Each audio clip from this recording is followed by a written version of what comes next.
Boa noite, pessoal. Boa noite, sejam todos e todas bem-vindos à nossa Confraria Humana Colaborativa do mês de maio. É um grande prazer ter todos e todas vocês aqui. Hoje nós vamos falar sobre como lidar com líderes ou liderados com TDAH, superdotação ou neurodivergentes. É um tema muito bacana. Eu vou me apresentar para vocês. Então, meu nome é Antonella Sátiro, eu sou CEO e fundadora do Human Skills Manifesto e sempre gosto de trazer um pouquinho aí da parte humana. Então, eu sou Antonella, conhecida como Tonton, sou canceriana com ascendente em Áries, sou uma pessoa muito intensa, trago esse lado ariano de fazer, de realizar muito para os ambientes profissionais. Sou amante da vida, sou amante das experiências, sou amante das viagens e também sou neurodivergente. Tenho TDAH, hiperfoco, hipersensibilidade. E é um prazer estar aqui com todos e todas vocês, nesse grupo maravilhoso de pessoas que querem aprender mais sobre esse tema.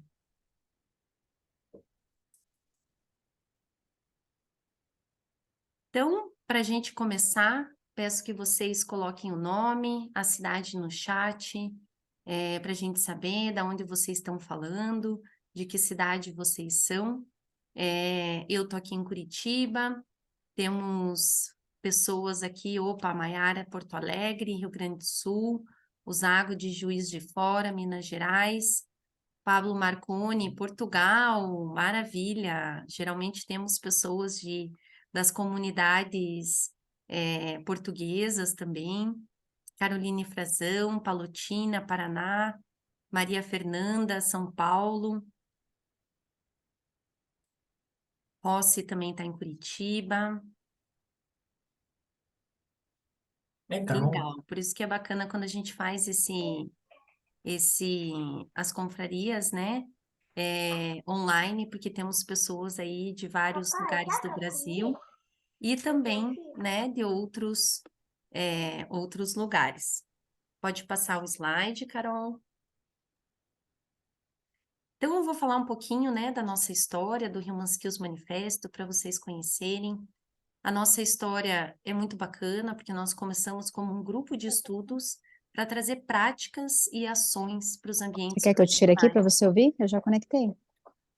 A gente fala, né, que as pessoas geralmente são contratadas pelas suas habilidades técnicas, mas muitas vezes são demitidas pelas suas habilidades humanas, né? Às vezes por alguma habilidade que precisa ser desenvolvida, um comportamento, uma atitude.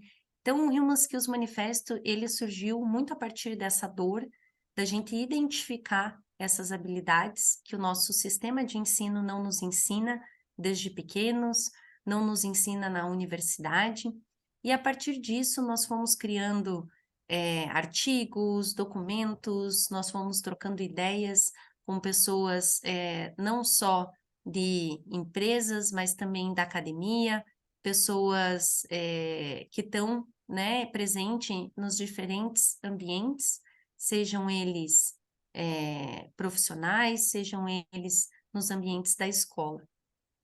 E o Human Skills Manifesto também surgiu muito dessa necessidade, então, da gente trazer, de alguma forma, processos para as habilidades humanas. E nós fomos criando um time de voluntários, de pessoas que começaram a nos ajudar, pessoas que começaram a difundir o nosso manifesto, que está presente no website. Peço, inclusive, para depois, se vocês tiverem um tempo, darem uma olhada. Esse manifesto, ele foi inspirado no Manifesto Ágil e justamente para trazer esses valores e princípios daquilo que a gente acredita. Pode passar o slide, Carol. O computador tá preguiçoso. Aí. Maravilha, muito obrigada. Então, a nossa evolução do grupo de estudos acabou sendo se tornar uma empresa, né, uma edutech, nos tornamos aí recentemente, somos um bebê de 2 meses, e somos uma edutech de impacto social. né? E por que impacto social? Porque a gente quer atingir também escolas, ONGs, pessoas que querem aprender mais sobre esse tema e muitas vezes não tem o poder para isso, não tem o conhecimento para isso. Então, parte da nossa renda, de tudo aquilo que a gente arrecada, é destinada para algumas ONGs de jovens e adultos, sempre focadas na educação. Aqui estão algumas das pessoas que fazem tudo acontecer. Então, temos os nossos autores, os nossos conselheiros, os nossos embaixadores. Temos várias pessoas aqui hoje presentes, né, que estão nessa comunidade fazendo acontecer, levando o Human Skills Manifesto para dentro das empresas e dos ambientes profissionais.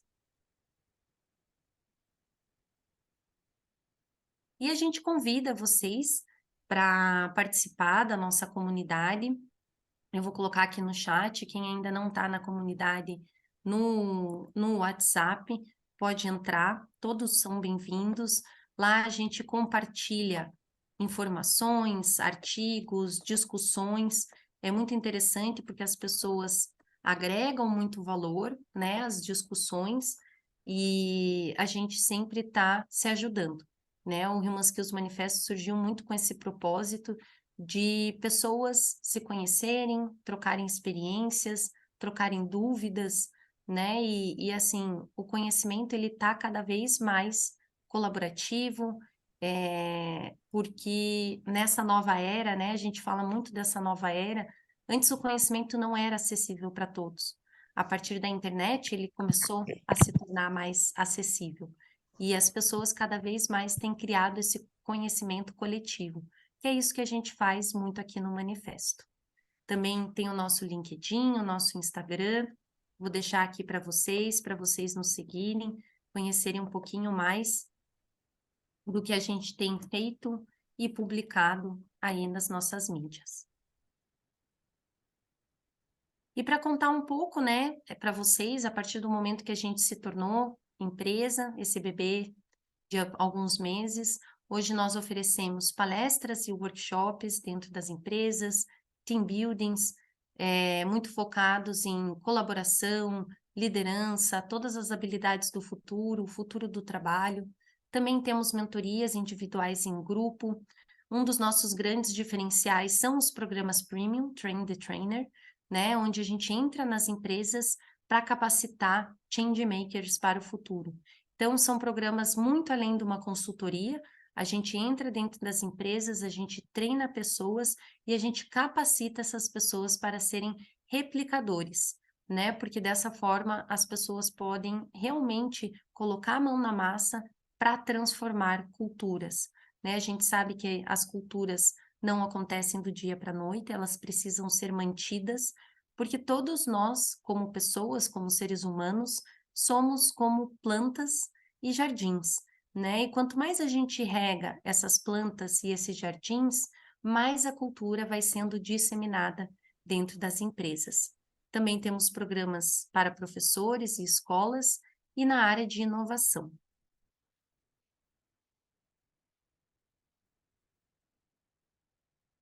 Então, bora começar a nossa confraria. Chamo então a Carol Aguiar, que é nossa embaixadora, nossa host. A Carol aí fez a nossa jornada da liderança humanizada no nosso primeiro MVP e está com a gente desde lá. Ela se apaixonou pela ideia e está aqui conosco. Então, Carol, por favor, se apresente. Obrigada, Tom. É verdade, eu fiz a jornada e foi incrível. Eu acabei ficando porque eu me identifiquei com o movimento e o que que ele traz, né? Eu acho que quando a gente se identifica com algo, a gente tem que fazer parte, né? Do jeito que der, da forma que der. Por isso que eu tô aqui. Pessoal, boa noite. Queria, antes de tudo, agradecer vocês que estão aqui, né? A Tom já falou, só reforçando todo mundo que está aqui para a gente falar de um tema tão importante. Eu sou a Carol, eu trabalho com inovação tem aproximadamente 11 anos, então qualquer tema que é inerente à inovação e pessoas, para mim, super importante, é por isso que eu estou aqui hoje. A gente vai falar um pouquinho por que das confrarias, né? A gente sempre aborda esse tema aqui para ficar claro qual é o nosso objetivo aqui. O objetivo é que vocês possam ser vocês mesmos, né? Então, a gente faz as confrarias para trazer temas que são, que tem a ver com o nosso manifesto, né? Para discutir dessa forma mais colaborativa. A gente tem uma sequência, né? Nós trazemos o tema, tem as nossas convidadas incríveis hoje, a gente faz as perguntas, mas vocês, por favor, se sintam à vontade para fazer perguntas no chat ou no final, que esse é o objetivo da confraria. Você aprender compartilhando as suas histórias e ouvindo histórias das pessoas, né? Por isso, vocês são os confrades. Então, a gente cria conhecimento colaborativo e humanizado. Vocês que são confrades são protagonistas e podem sugerir temas, podem participar da confraria sempre sugerindo novas perspectivas do que a gente pode abordar. É um momento para fazer networking, a gente vai ter uma oportunidade aqui disso. E a gente vai disseminar o manifesto para mais pessoas por meio de vocês. Então, um pedido que a gente faz aqui é: poxa, gostou da confraria? Convida mais uma pessoa para a próxima. Manda para ela o link do YouTube da gravação, fala, dá uma olhada. Por quê? Porque os temas que nós falamos aqui são temas que dificilmente, alguns são abordados, mas outros não tanto. Então, a gente quer que as pessoas se sintam livres para propor temas novos e para participar da discussão que a gente faz aqui. Então, a gente faz as confrarias de humanos para humanos e a gente não deixa ninguém para trás. Esse é o nosso objetivo, né, Tom? E hoje eu vou ter a oportunidade de estar com duas mulheres incríveis aqui, eu e a Tom, né? Que é a Juliana Leão e a Mona Lisa Medeiros. Eu queria que elas se apresentassem em um minutinho, mas eu acho que antes a gente faz o exercício de networking, Tom, ou eu peço para elas se apresentarem? Pede para elas se apresentarem, daí depois a gente faz o Isso. exercício. A gente fez um checklist aqui, mas eu perguntei, tá, pessoal? Juliana, queria que você se apresentasse em um minutinho e depois a Mona, por favor. Sejam muito bem-vindas e obrigada por vocês terem vindo. Beleza, obrigada, gente, pelo convite. Oi, pessoal, boa noite. Eu me chamo Juliana Leão. Vocês me encontram como Juliana Leão Dias no LinkedIn. Bom, de uma forma bem resumida e bem objetiva, eu atuo como Chief Market Officer na Exio. Nós somos uma Martech, a única Martech acelerada pela Google no Brasil. Eu sou colunista no Money Times, numa coluna de Venture Capital, Startups e Economia. Sou empreendedora há pelo menos 8 anos. Eu ingressei na faculdade um pouquinho precocemente. Eu fiz 24 anos no domingo, mas eu ingressei na faculdade com 15 anos. Então, desde então, minha vida profissional, principalmente, foi só para frente. Então, eu tive algumas passagens em multinacionais, tive passagem em startups globais também, sempre liderando times multiculturais. E estou super grata aqui de vir compartilhar com vocês um pouquinho das questões na jornada, né? Como foi que eu descobri o TDAH, superdotação, como eu lido. Hoje eu tenho um time, inclusive, com vários TDAHs no caminho. Então, quando a Tonton me chamou para conversar, eu super topei na hora, porque acho que é um tema que a gente deveria falar mais. Então, é isso, gente. Obrigada, Ju. Seja muito bem-vinda. Vamos poder contar com você. Mona Lisa, agora é contigo.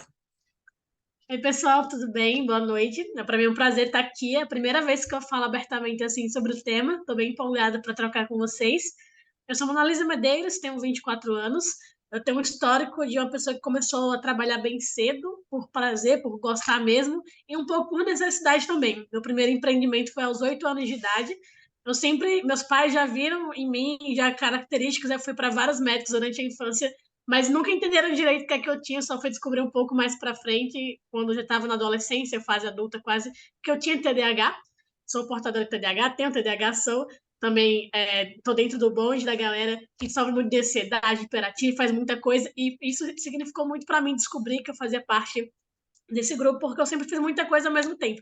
Então, comecei cedo, entrei no mundo startups com 16 anos, com 21 anos já estava sendo contratada como community manager no maior fundo de investimentos da América Latina. Agora, aos 24, eu sou sócia de uma empresa que trabalha com corporação, investimento através de corporações para startups. Então, eu trabalho num mercado que ele é muito competitivo, ele é um mercado novo, e eu sempre fui essa pessoa que adorava desafios e multitask, e sempre me joguei em várias atividades ao mesmo tempo. Gosto muito de esportes, gosto muito de conhecer novas pessoas, gosto muito de me envolver em novos projetos. Então, acho que todas essas características fazem parte de quem eu sou.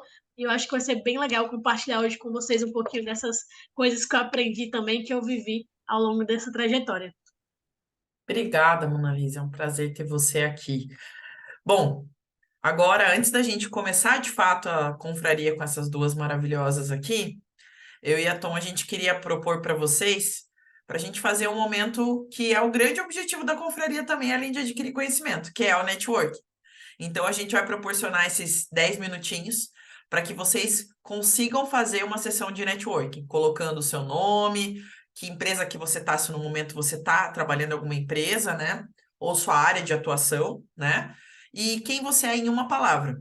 Para isso, a gente vai dividir vocês em algumas salas. Tom, eu acho que dá para dividir em 9 salas, né? Pelo que eu vi, tem 28. 29 sou eu com o celular, tá, Tom? Não conta. Então são 28. Acho que vai ter uma salinha com alguém a mais, mas acho que dá umas 9 salas. Você está dividindo. Isso aí. Então vamos lá, Perfeito. pessoal. Já estou dividindo aqui as salas. 10 minutinhos para troca. 10 minutinhos. Vamos lá. Agora tem. Obrigada, Tom.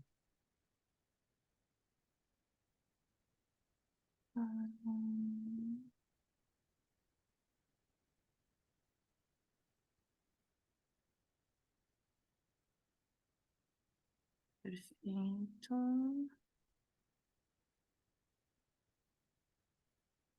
Estou criando aqui.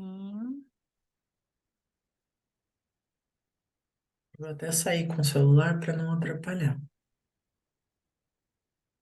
Deixa eu fechar. Tivemos um probleminha aqui. Deixa eu ver o que está acontecendo. Tem que esperar uns segundinhos aqui, que deu um probleminha aqui na hora de assignar as salas. Então, 3, 2, 1. Aí, então, estou recriando. Open all rooms. A gente foi catapultado de volta aqui na sala. Sim, ele fez aqui, eu não sei por que ele fez. A gente pode redistribuir. Sim, vou redistribuir porque eu não sei por que ele fez. Que estranho. Ele não tá mandando, Tom? Não tá. Peraí. Deixa eu testar de volta.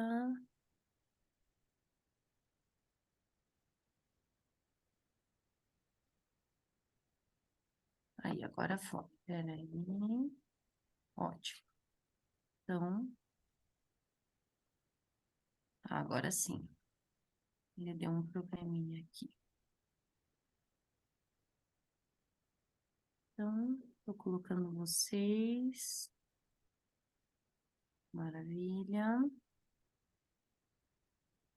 Fazem lá.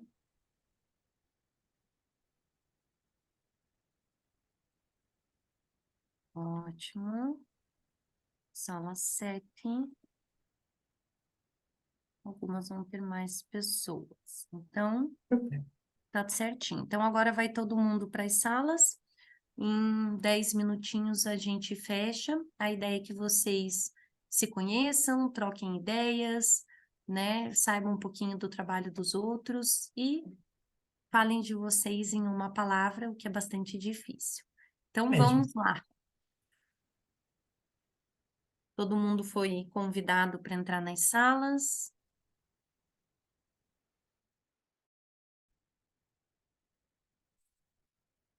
Oi, Carla. Oi, Oi. Felipe.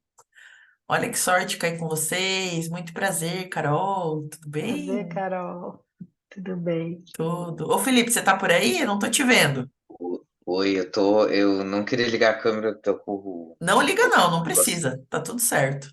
Tem que escrever no chat, como somos Não, três, a gente se apresenta assim mesmo, né? Isso, fica à vontade. Então, pessoal, queria que vocês se apresentassem para eu conhecer vocês, porque eu acabei de me apresentar lá na sala, então eu quero conhecer vocês. Tá bom. Posso falar, Felipe? pode, fica à vontade. Então, meu nome é Carla Rodrigues Perdiz. Eu trabalho no momento numa ONG internacional chamada Together for Girls. Tem sede nos Estados Unidos, mas tem uma atuação global. Eu sou assistente executiva da CEO da organização. Mas, enfim, em breve eu vou sair da organização. Já tá com novos planos, então, Carla. Mais ou menos. Ah, Então, então. eu me interessei muito. A minha palavra, assim, para me definir, seria buscadora. Que legal. Aí eu posso falar um pouquinho por que que eu estou aqui? Lógico. Então, a pandemia foi um período muito complicado para mim, como, né, acho que para a grande maioria Uhum. das pessoas. E a minha vida mudou, assim, 360 graus, porque eu sou mãe, de uma menininha de 4 anos, eu sou mãe por adoção, e ela chegou para mim, assim, 6 meses, menos outubro, novembro, dezembro, 5 meses antes da pandemia. Então, eu estava recém-mãe, morava no Rio de Janeiro, capital, e aí eu ia ser desligada do meu emprego na época. Uhum. Antes da pandemia, não foi eu sou gateira, tá? Tem um monte Eu amo aí gato. bisbilhotando, quer participar, não pisa no teclado. Também E sou do time dos aí, gatos. Ai, que bom, Felipe. gente, Somos gateiros. eu tenho, no momento, eu estou com 6 gatos. Bom, então, assim, eu virei mãe um pouco antes, aí eu ia sair do meu emprego na época, já sabia que eu ia sair. Eu ia empreender, eu ia abrir um estúdio fitness, uma franquia. E, enfim, não aconteceu nada disso. O estúdio não deu certo por causa da pandemia, tivemos que recuar e eu acabei me mudando, voltei a morar com os meus pais por um tempo, porque eu Uhum. estava sem trabalho, eu estava com filha pequena, ela estava com 1 ano na época. Então, me mudei para Búzios e, enfim, a vida mudou completamente. Virei mãe, não tinha mais trabalho, voltei a morar com meus pais, não tinha mais casa, pandemia, e o meu futuro estava muito incerto, né? E, enfim. E aí, ano passado, eu fui convidada, eu tive uma depressão bem forte, tipo um burnout, assim. Chico, Uhum. sai pra lá. Gente, tá quase deitando sobre o Quer notebook. participar, quer ser confrade. Total, que atenção, que atenção. E aí, o que que aconteceu, né? A minha filha, ela tem TDAH. Uhum. E aí, eu, lendo muito sobre o assunto, pesquisando para entender melhor, eu descobri que eu tinha TDAH. Olha só. E aí, muita coisa começou a fazer sentido, eu comecei a me enxergar ali, né?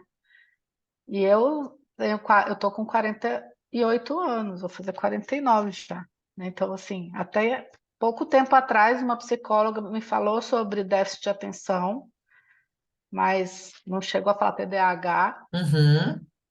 E o que eu percebo é que a pandemia, enfim, toda a situação, a maternidade, ela potencializou o TDAH. Então, antes de eu ser mãe, vamos dizer, eu conseguia lidar com o TDAH de uma forma mais fácil. Sim. Depois que eu virei mãe, pandemia, essas mudanças todas, assim, tudo se amplificou, todas as dificuldades se amplificaram.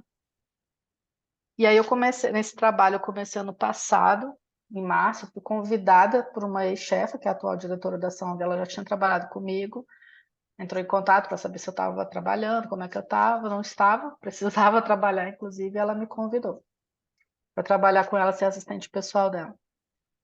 Mas, enfim, foi um ano, continuou sendo um ano muito difícil e parte da dificuldade tem a ver muito com TDAH mesmo. E aí eu não consegui ser uma pessoa tão produtiva, não consegui atender às demandas dela e da organização. Então, eu vou ser desligada da organização em breve. Ela me deu muitas chances, não acho assim, não foi falta de oportunidade, né? Mas eu também descobri a história do TDAH recente. Então, Sim. assim, Até eu começar a cuidar disso de uma forma mais direcionada, já não tinha condições de, vamos dizer, Sim, de eu atender o que ela precisa. entendi. A vida às vezes traz dessa, né, Sim. Carla? Eu vou deixar o Felipe se apresentar, que a gente tem Desculpa, quatro gente, falei minutinhos. demais. Não, a gente pode marcar depois e conversar. Pena que é 10 minutos, né? Eu falei para Tom, coloca mais. Oi, Casey. Oi, Tá bom. Vente. Mas é isso, Obrigado, aí eu querida. assim, eu quero Seja muito encontrar bem-vinda. quero achar um caminho, né? Que eu possa ser feliz, trabalhar, ser bem remunerada, tendo TDAH, entendeu? Exato. E tem como, você vai ver. Uhum. Tem como, a gente consegue. Sim, sim. Acredito Tem, nisso. tem jeito sim, Carol. Bom, eu sou o Felipe, eu sou dessa área de tecnologia também, de startups, já há 10 anos, tenho Ó, passagem por Felipe. 4 startups. A última empresa que eu trabalhei foi a RD Station, que é bem conhecida aí no Uhum. mercado do marketing. E eu venho da área de sucesso do cliente, experiência do cliente. Eu também descobri recentemente o TDAH, e foi concomitante com o meu desligamento, Carla. Então você não está sozinha. Eu tinha avisado a minha chefe fazia menos de um mês e eu estava tentando me organizar com relação à performance, né? Fui desligado por performance. E, e é isso, não vou poder falar muito, mas se eu pudesse me descrever em uma palavra, seria sonhos. Tem uma Legal. frase do Fernando Pessoa que ele fala: Tenho em mim todos os sonhos do mundo. E a gente quer TDAH, a gente tem essa mania, né? É tudo ao mesmo tempo, a gente quer fazer tudo, a gente quer dar conta de tudo. Então eu trago muito isso. Então nessa fase agora de repensar tudo, começar tudo do zero com essa nova condição, né? Que não ainda é considerado uma doença, mas é uma condição. E aí tentar me organizar nisso, repensar minha carreira, repensar tudo. Então, estou naquela fase de qual que é o meu sonho, qual que é o meu propósito nesse mundo. Então, acho que é mais ou menos isso. E vamos ver o que que esse grupo oferece aqui pra gente, né? Entender o que é, É qual que é a Que legal. boa, que legal. nem dizem. Sua palavra é sonhos, da Carla é Buscadora. buscadora, a minha intensidade. Eu sou muito intensa, eu sempre achei que isso era um defeito. Meu Deus, você se entrega demais, desde pequenininha, fala com todo mundo. Eu me formei em relações públicas. Então, as confrarias, elas são um momento em que, poucos momentos na vida, a gente pode ser a gente mesmo. A gente deveria ser a gente mesmo sempre. Mas o mundo Uhum. corporativo é muito cruel quando nós somos nós mesmos. Então, essa busca por ser eu mesma, eu caí nas confrarias aqui. Eu criei esse. Ai, que legal que você RP! Olha só. Eu criei esse conceito de confrarias, a gente começou a fazer porque eu dei uma ideia, e eu comecei a ver que quando você está no lugar certo e dá uma ideia, você é ouvida, você escuta e você sabe que as pessoas te escutam, isso é sensacional. Então, eu acho que mais do que um diagnóstico, a gente é ser humano, entendeu? Então, eu, Sim. eu, eu não fui diagnosticado com TDAH por um médico, eu fui diagnosticado com TDAH por pessoas que têm TDAH e por um outro colega médico. Então, ainda estou na busca do diagnóstico. Eu vou passar meu LinkedIn para vocês, para a gente se conectar. Queria agradecer Boa. por esse momento. Queria que fosse uns 20 minutos, Carla e Felipe. Também. Depois vocês pegam o meu zap e a gente marca uma confraria entre nós três aí, troca uma ideia, porque tem Ah, que se ajudar, legal. Com certeza. tá bom? Pessoal, Obrigada. Vou voltar para Vou lá, então. compartilhar o meu aqui também. Você é do Rio? Eu moro em Cabo Frio no momento, né? Ai, mora Eu acabei bem. me mudando para cá. E o Felipe é É, de Curitiba ou Santa Catarina? estou de Curitiba, mas estou morando em São Paulo. Ai, que legal. Gosto também, adoro São Paulo. Eu sou curitiboca e tô em Curitiba. Eita, coisa boa. É muito Tá bom. frio. cidade linda. Tá frio. Ah, Cabo Frio também deve ser por aí. Eu adoro o Rio. É, né? É, né? Bora mal. A cidade em si não é tão linda, não, mas as praias são maravilhosas. Tá certo. Tava um papo tão bom aqui. Quem queria mais Acabou! tempo, levanta a mão. A droga foi rápido, pelo jeito, né? Puxa vida! Nunca é suficiente, né, gente? Foi bem Nunca é Nunca. rapidinho. suficiente. E parece que E- corta na hora que a conversa tá boa. Aí Eu Felipe sou a volta. favor de começar a ter encontros onde... Presenciais. Presencial não dá, né, gente? Porque tem muita gente espalhada pelo Limita, mundo, Claro que né? dá, a gente faz nucleado, a gente tem os embaixadores para isso, né, Tom? Depois a gente vai falar deles. híbrido, pode ser híbrido Ah, Quem também. quiser ser embaixador na sua cidade, quiser promover o encontro, a gente pode fazer isso sim, Olha e que ajudar legal. você. mas se eu quiser conversar com a pessoa que tá lá em São Paulo, no Daí a Rio, gente faz no online. Ceará.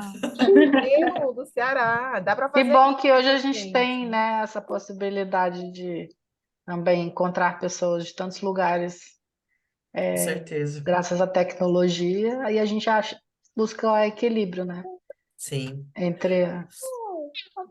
Foi bom o momento para vocês, a gente fica feliz, né, Tom? A gente vai seguir aqui, mas com o coração quentinho, que a gente sabe que o objetivo foi cumprido, né? Então, o objetivo era vocês se conectarem, era vocês se conhecerem, era vocês entenderem que existem pessoas com as mesmas condições e que isso muitas vezes não limita, é uma questão de direcionamento, é uma questão de se conhecer, tá?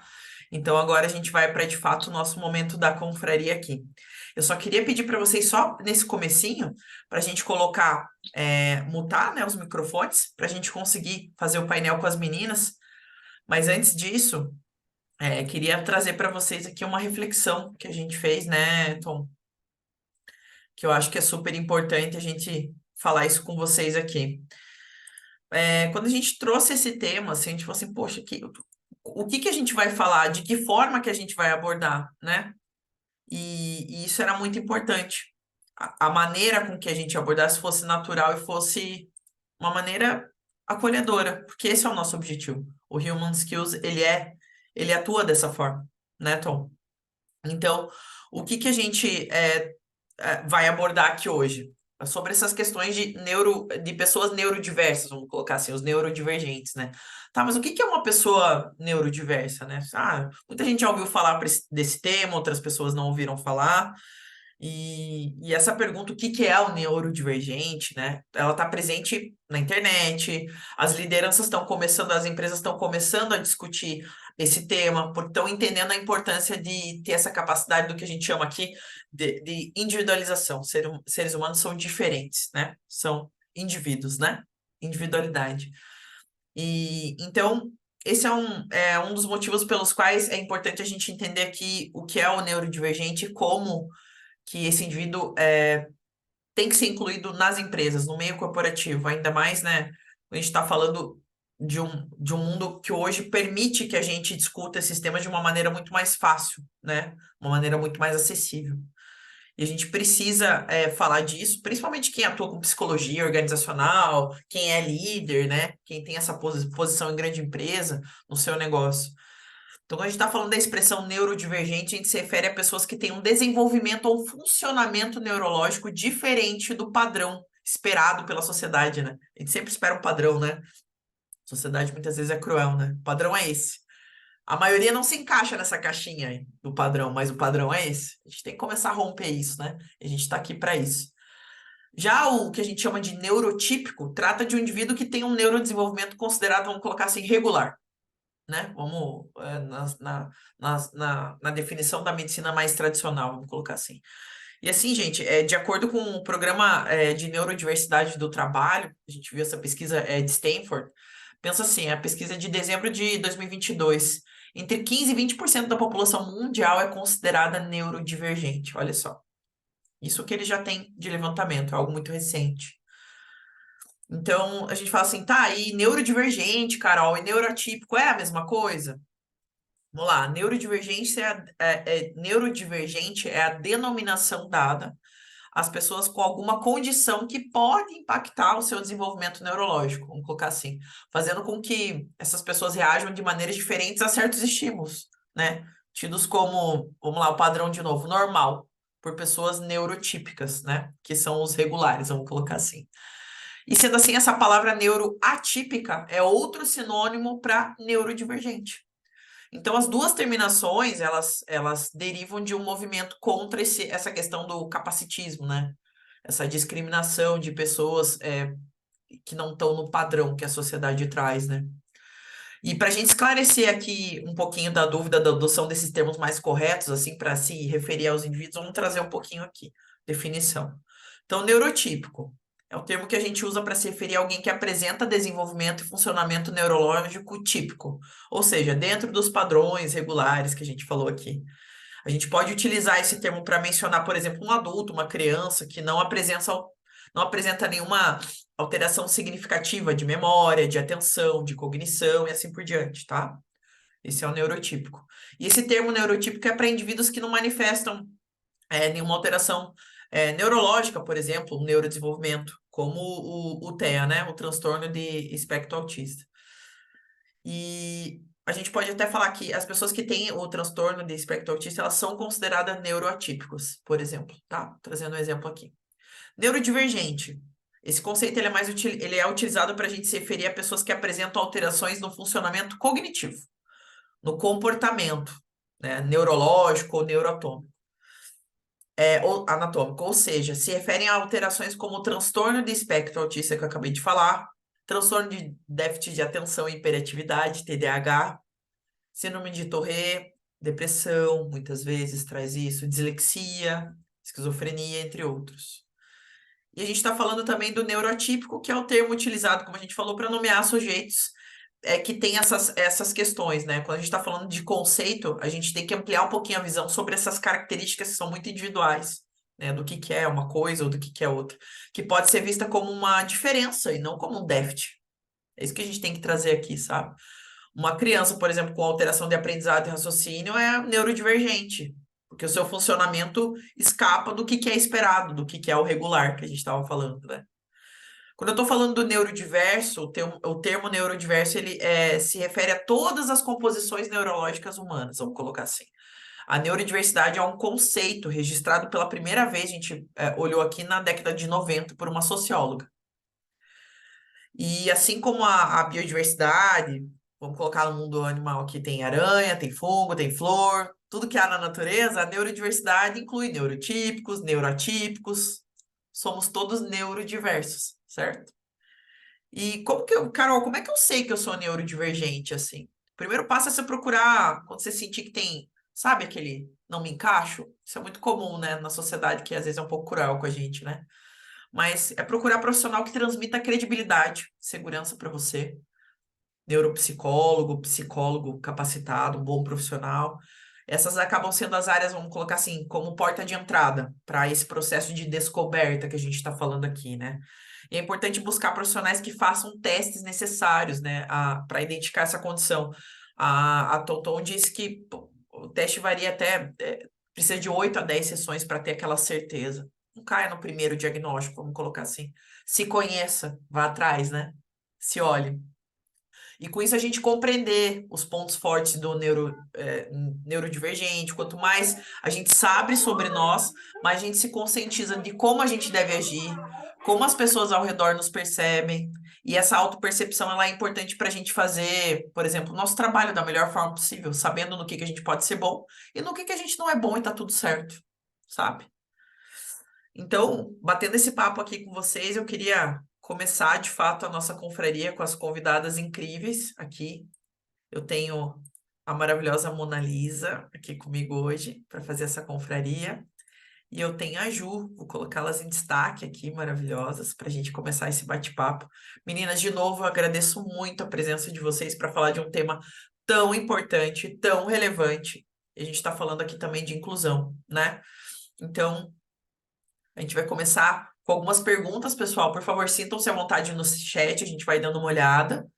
E eu vou no modelo bate-bola, tá? Uma fala. É normal na confraria a gente se interromper, tá? Aqui é normal. Então, a gente vai fazendo esse bate-bola com as perguntas que eu tenho aqui. Tudo bem, Mona Lisa e Juliana? Vamos lá, então. Meninas, queria trazer assim, depois que a gente já fez essa introdução, que eu acho que é importante de um pouquinho do que a gente estudou e conhece sobre o tema, se alguém quiser trazer mais algum conhecimento no chat, fique à vontade, tá, gente? Por favor, aqui é um conhecimento criado na base da colaboração. Mas para você, Mona Lisa, para você, Ju, o que significa na prática ser neuroatípico, neurodivergente? Como que isso pode afetar o trabalho, assim, na opinião de vocês? Bom, eu vou começar definindo, então, acho que como a forma que a gente experiencia o mundo, a forma como a gente interage com outras pessoas, a forma como a gente interage consigo mesmo, né? Então, tem a ver muito com a experiência e o que a gente vai interpretar de cada situação. Muitas vezes ela pode ser confundida, né, ali com algumas outras limitações. A gente, durante a vida, vai encontrando alguns obstáculos capacitistas, limitantes, que vai separando na escola as crianças por grupinhos. Então, na prática, a gente vê que no início começa como algo que as pessoas muitas vezes não estão aptas para trabalhar com aquilo ou conviver com aquelas condições, e que depois, na vida adulta, quando a gente entra no mundo corporativo, a gente vê que realmente ainda continuam algumas pessoas ainda não entenderem como lidar com tudo isso, o que acaba prejudicando muitas vezes o desempenho dentro das empresas, ou até mesmo, né, sem saber identificar o que fez algum funcionário que usou aquelas suas características como oportunidade e se desenvolveu e tenta até replicar algumas daquelas habilidades ou algumas daquelas coisas que aquela pessoa, por ser ali diferente, atípica, né, conseguiu ter de resultado, tenta replicar isso para pessoas que são típicas. Então, assim, existe uma série de fatores que a gente pode tentar caracterizar aqui sobre como que reflete isso na prática. Pegando esse gancho da Mona, para mim, o processo ele veio, na verdade, desde muito antes, desde do ambiente escolar, em que trazer bem na prática o meu caso, né? Eu não fiz nem o segundo, nem o terceiro ano do ensino médio. Eu passei na faculdade quando eu estava no primeiro ano. Então, eu acho não, tenho certeza que eu não aguentaria os 2 últimos anos de ensino médio, mesmo. Então, eu já tinha críticas ao MEC ali, eu acho que desde os meus 10 anos de idade, basicamente. Eu vi recentemente, na verdade, um sócio meu estava numa palestra, e falaram assim, né, por que existiam mais gênios antigamente do que hoje em dia? Então, vocês fazem ideia por quê? Alguém tem uma noção por que antes existiam mais gênios do que hoje em dia? A resposta desse cara foi basicamente que o modelo do ensino, antigamente, ele dava um pouco mais de liberdade para as pessoas criarem. E aí eles não tinham esse modelo cartesiano autoimposto para a gente, né, dentro do que a gente vai aprendendo, que depois se replica para a cultura corporativa. Na verdade, a gente sai, né, da escola para a universidade, da universidade para o ambiente corporativo, onde tem um conjunto de regrinhas e de coisas para fazer, até mesmo para atingir alta performance, que foi muito, muito imposto. Então, assim, eu vi esses dias um vídeo que era assim, uma mãe, ela chega, ela vai para a escola e ela é chamada e ela recebe uma chamada assim, olha, você vai ter que tirar o seu filho da escola porque ele não se adapta aqui, ele não se encaixa. Então, você vai ter que procurar uma outra escola porque seu filho dá trabalho pra caramba. E aí ela chega em casa e fala assim, filho, você vai ter que sair da escola porque você é brilhante demais para aquele lugar. Então, você vai ter que ter professor particular agora. Quem era esse cara? Gente, agora eu preciso ter certeza se era Isaac Newton ou era Thomas Edison. Mas eu acho que foi Thomas Edison. Thomas Edison. Thomas Edison, né? Obrigada, gente. Então, assim, o mais legal disso tudo, né? O que eu vivi na prática, né? No sentido, principalmente dentro do ambiente corporativo. Como eu não me encaixava nem na escola, no ambiente corporativo não foi muito diferente. Imagine que com 15 anos eu já estava estagiando, tipo, numa super empresa, numa grande corporação em Fortaleza, né? Era as empresas que administravam o Shopping Iguatemi. Quando eu tinha 18 anos, eu era head de uma multinacional que faturava 2 bilhões aqui no Brasil, do agro. E era muito engraçado porque eu via a forma que as pessoas me olhavam, era tipo assim, como se eu fosse a queridinha, de certa forma. Era tipo assim, nossa, por que ela alcança determinadas coisas e a gente não alcança? E só que ninguém sabia o que se passava behind the scenes ali, né? Então ninguém sabia as madrugadas. Eu não sei a Mona, mas eu, por exemplo, sou muito mais produtiva à noite. Gente, à noite me dá um negócio assim que parece que todas as ideias que eu não tive durante o dia, elas pluf, brotam. Então, eu fazia realmente algumas coisas, só que eu não tinha consciência. E esse é o engraçado, porque assim, na minha criação, eu sempre me senti meio estranha, né, em relação às outras crianças.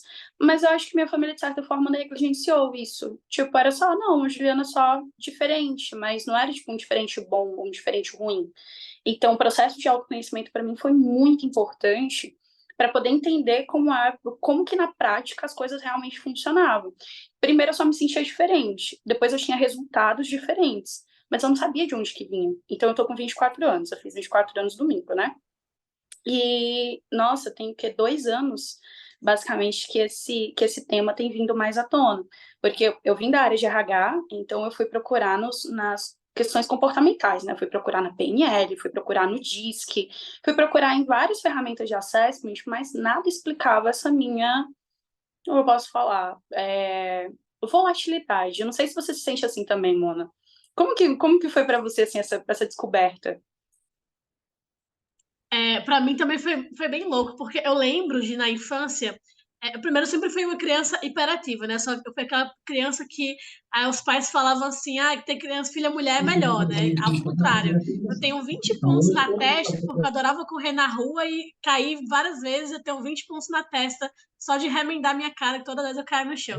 Mas, assim, eu lembro de quando eu estava na infância, de meus pais me levarem no médico, no otorrino, porque eu tinha um processo de aprendizado diferente, eu e meu irmão.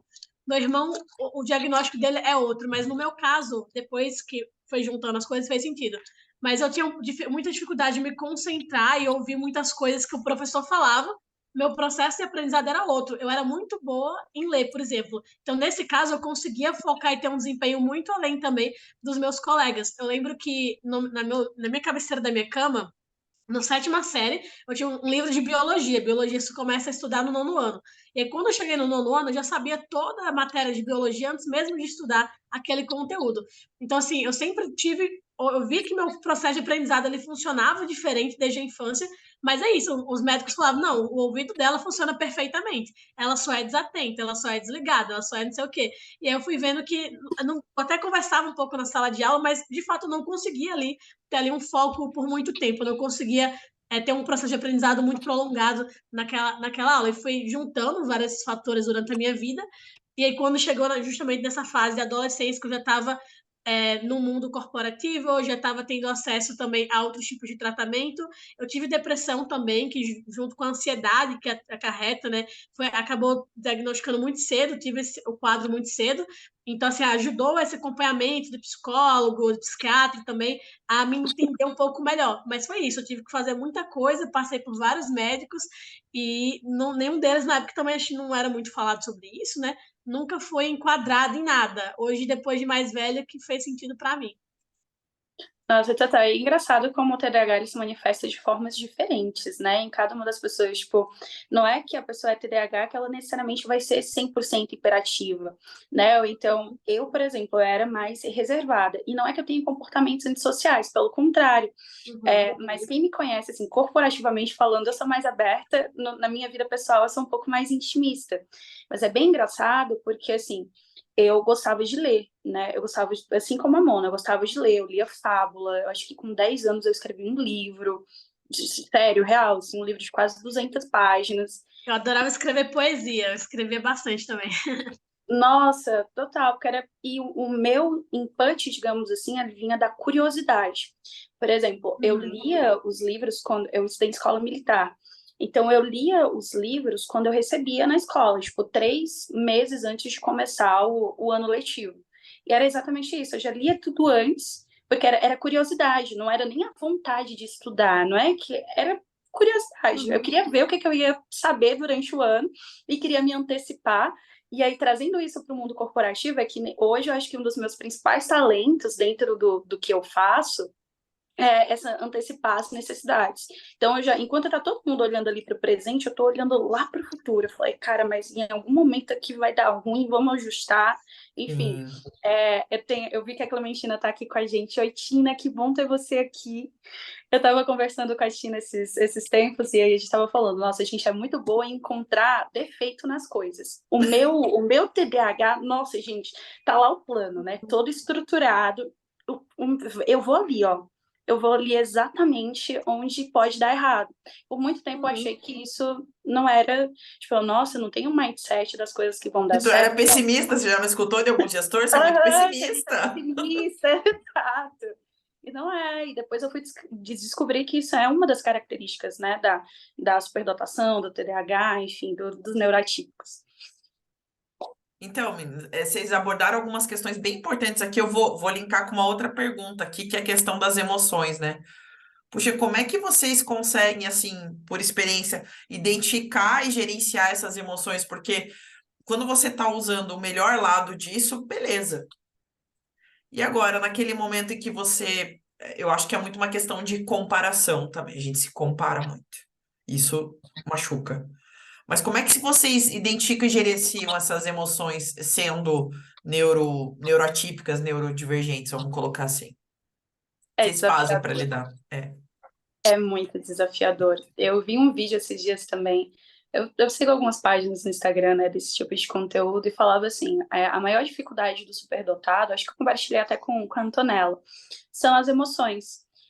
No meu caso, eu lido com tudo de uma forma muito lógica, muito racional. Para tudo, a minha cabeça ela funciona de uma forma muito cartesiana. E o sentir. O que que é o sentir, né? Então, às vezes, eu tô sentindo algumas coisas e eu não sei o que eu estou sentindo, eu não sei especificar, eu não sei. Por exemplo, para mim, tipo assim, nem todos os dias da vida a gente tem que estar feliz, 100%, né? Então, tipo, tem dias que a gente só vai fazer o que precisa ser feito. Então, na minha terapia, eu faço abordagem junguiana, a gente tem tentado falar sobre esse tema, né? Sobre a necessidade do sentir, né? Tem dias que eu não sei lidar com as minhas emoções, ou eu tô muito triste, aí eu fico quietinha, ou então meu Deus, o expressivo da felicidade. Então é aquele dia mais eufórico, mas na maioria das vezes lidar com as emoções elas não são fáceis. No relacionamento íntimo, então vocês já imaginam que eu sou assim, o que eu Intensa. sou na parte profissional, no relacionamento íntimo, não consigo lidar. Gente, é extremamente desafiador. Aí vem ferramenta, vem processo, vem autoconhecimento, vem espiritualidade, vem terapia. Gente, eu já procurei em todos os lugares que vocês imaginarem para tentar conseguir lidar de uma forma mais saudável com isso. Nossa, eu me identifico muito agora que você falou, Ju, dessa questão de seu lado pessoal sofrer mais que o profissional. Porque no profissional a gente consegue ser até um pouco mais objetivo e funcionar do modo mais cartesiano, como você mesmo falou. Na vida pessoal é um desafio muito grande, porque é 100% soft skills, né? Não tem muita hard skill para sua vida pessoal. E aí é muito difícil você ter uma jornada de aprendizado pessoal nesse nível. Para mim, eu também encaro muitas coisas da mesma forma. Eu sempre fui, na infância, eu lembro que eu tinha mais impulsos do que eu tenho hoje. Hoje eu sinto que eu consigo ser mais controlada, até porque eu já passei por alguns tratamentos. Mas eu lembro de um episódio na infância onde eu sempre fui muito transparente. Meu rosto transparece muito as minhas emoções. E tinha situação que eu gostava muito de sorrir, reafirmando o que as pessoas falavam para mim. Sendo que às vezes eu ficava com as maçãs do rosto muito doloridas, por estar o tempo todo assim, aham, aham, aham. Então, se eu tinha essa necessidade de ficar reafirmando sempre o que as pessoas falavam para mim, e aquilo começou a me incomodar. Falei, gente, como que, quando eu estava fazendo a transição da infância para a pré-adolescência, como que eu vou começar, sei lá, a mentir? Nas rodas de amigos para adolescência, você precisa aprender a mentir, senão você não consegue fazer parte das coisas escondidas com seus coleguinhas. Como é que eu vou mentir? Eu não era muito capaz de mentir. Como é que eu vou esconder as coisas das pessoas que eu não quero, sei lá, que meus pais saibam de alguma coisa? Não conseguia fazer isso. Então aquilo começou a me incomodar. E se eu tivesse uma briga com uma coleguinha que eu não quisesse que a outra sabia? Eu lembro que eu sofri muito com isso, porque justamente eu não conseguia controlar muitas vezes as expressões que meu rosto fazia, e chegava a gerar incômodos físicos, dores musculares no rosto, de tanto ficar reafirmando e não sei o que, e balançando a cabeça, por estar reafirmando todo esse processo. E aí, quando foi evoluindo ao longo da minha vida, né, até hoje eu tenho um pouco disso, da necessidade de... Eu sinto esse impulso, muitas vezes, de estar sempre reafirmando, ou então demonstrando se eu estou concordando ou não com alguma informação, e eu consegui contornar um pouco isso. Mas na vida pessoal, quando você começa a aumentar a complexidade, você vai ficando mais velha, você vai aumentando o nível das complexidades das relações, vai ficando mais difícil você ser tão transparente, ou até mesmo porque como que as outras pessoas vão interpretar aquilo que você está tendo de primeira reação, né? Então eu penso muito isso, nem porque você está querendo esconder da pessoa a sua primeira reação, mas, por exemplo, eu fui líder muito cedo. Desde os 17, 18 anos eu liderava times voluntários. Profissionalmente, eu comecei aos 21 anos a liderar time. E aí, às vezes, alguém do meu time me falava alguma coisa, minha primeira reação era tipo assim, olhar pra cara, como assim? O que é que você tá fazendo? Isso aqui não tem nada a ver. Só que isso pra uma pessoa liderada, que tá vendo que a sua reação enquanto chefe foi primeiro a reprovação. Aí depois eu falo, não, peraí, calma, deixa eu pensar melhor. Aí eu construía o que a pessoa tinha me falado direito na minha cabeça para eu poder falar, olha, desculpa, não era o que você falou, a forma como você fez. É porque meu processo de entendimento sobre aquilo que você tá me passando funciona diferente. Então eu tive que falar pro meu time, as pessoas que eu era líder, né, eu liderava, olha, às vezes eu vou reagir de tal forma meio explosiva, às vezes eu vou emitir umas caras que não é isso que eu quero dizer no primeiro momento, deixa primeiro eu completar a ideia na minha cabeça para eu poder te dar realmente um feedback, uma resposta mais fiel àquilo que eu tô querendo transmitir para você. Então, essa questão das emoções, dos sentimentos, seja na vida pessoal, seja na vida profissional, é uma dificuldade para mim. Então, ter essa comunicação aberta com as pessoas foi bem importante. E o mais engraçado é que os caminhos. Desculpa, alguém ia falar alguma coisa? Pode falar, Ju, sou eu, pode continuar. Não, o mais engraçado, eu fui para um caminho de não demonstrar tanto as minhas emoções. Porque o que aconteceu? A minha mãe, ela tem. Vocês que estão falando de signo aí, eu vi alguém que falou que era de Áries e tal. Minha mãe, ela tem lua em Virgem. Então, minha mãe é muito metódica. E o TDAH, né, enfim, é desorganizado, né? E aí a minha mãe, ela focava muito em mim, no que eu não era boa. Meu boletim era 10, 10, 10, 10, 10. Só que para minha mãe, importava muito mais eu ser organizada do que ser brilhante, necessariamente. Ela me cobrava muito mais por constância do que necessariamente por resultados exponenciais.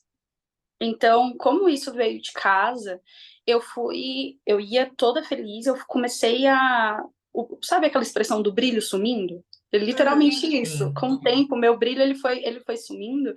Então, eu comecei a não valorizar as minhas próprias conquistas. Então, por muito tempo, tem uma questão de autoimagem e autopercepção muito forte aí. Então, tipo assim, legal, Ju, você passou na faculdade com 15 anos. Poxa, eu não me dava crédito por isso. Tá, legal. Nossa, Ju, você trabalha no multinacional, tem um cargo legal aí, com 18 anos. Poxa, legal. Alguém me elogia? Juro pra você, tipo, pô, massa, legal, gostei. Mas, assim, o íntimo por dentro, né? Então, assim, por questões de... E às vezes eu tenho um mentor, né, que é o meu sócio, primeira formação dele em PNL em 2003, ele falava, nossa, Ju, o que você faz é brilhante. E eu não me percebia dessa forma.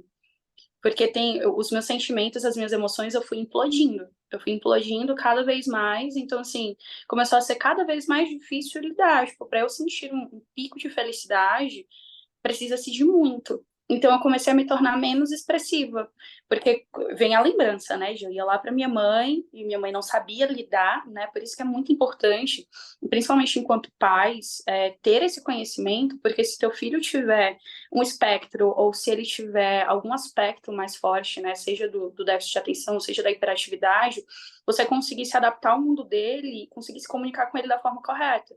Porque para minha mãe, eu cresci assim, numa régua que eu tinha que alcançar, mas ela olhava somente para os pontos que eu não conseguia. Então, para o TDAH, principalmente, é extremamente desafiador você conseguir se organizar, você conseguir ter disciplina no sentido de constância de todos os dias você está fazendo. O TDAH, ele vai ter um ponto, quando ele entra em hiperfoco, ele vai brilhar, ele vai entregar algo, no outro dia, está acabado. Porque ele usou o TDAH e neurologicamente falando, biologicamente falando, ele gasta mais energia do que o ser humano normal, digamos assim. Porque por conta do nível de pensamento, que é muito acelerado, não é porque a gente não está movendo o corpo que a nossa mente não está trabalhando. Para a gente ter um fluxo maior de pensamento, a gente cansa muito mais. Então, eu atingi um resultado exponencial, só que eu precisava de 2 dias ali, descansando para poder me voltar, né, novamente ali ao meu eixo. Então, mas falando de emoções, por conta desse contexto, muito que veio pelo meu ambiente familiar, eu não tinha... Lidar com as minhas emoções era muito difícil. Eu falei, cara, eu vim aqui toda empolgada, toda entusiasmada, e não teve validação, né? E eu comecei a focar somente naquilo que eu não era boa, e aí eu ficava tentando me encaixar no padrão, como falaram, né? Gente, por que eu não consigo ser assim? Porque uma coisa que eu me cobro até hoje, por que eu não consigo ir pra academia todos os dias? Porque, gente, eu acho musculação um saco. Eu acho um saco. Todo dia ir lá fazer o mesmo movimento repetitivo. Eu acho assim. E aí eu olho, abro o Instagram, né? Aí eu olho lá, todo mundo postando. Agora tá uma moda, né?